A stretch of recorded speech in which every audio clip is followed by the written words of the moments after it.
గుంటూరు జిల్లా ఇప్పటంలో deputy CM Pawan Kalyan పర్యటిస్తున్నారు. పర్యటనలో భాగంగా నాగేశ్వరమ్మను కలిశారు పవన్ కళ్యాణ్.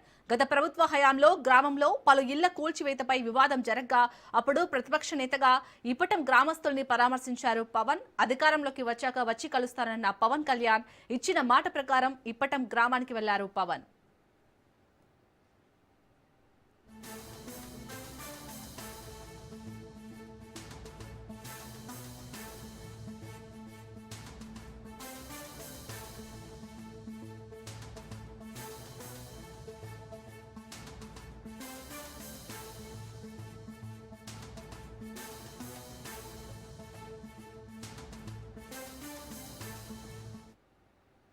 గుంటూరు జిల్లా ఇప్పటంలో డిప్యూటీ సీఎం పవన్ కళ్యాణ్ పర్యటిస్తున్నారు. పర్యటనలో భాగంగా నాగేశ్వరమ్మను కలిశారు పవన్ కళ్యాణ్. గత ప్రభుత్వ హయాంలో గ్రామంలో పలు ఇళ్ల కూల్చివేతపై వివాదం జరగ్గా అప్పుడు ప్రతిపక్ష నేతగా ఇప్పటం గ్రామస్తుల్ని పరామర్శించారు పవన్. అధికారంలోకి వచ్చి కలుస్తానన్న పవన్ కళ్యాణ్ ఇచ్చిన మాట ప్రకారం ఇప్పటం గ్రామానికి వెళ్లారు పవన్.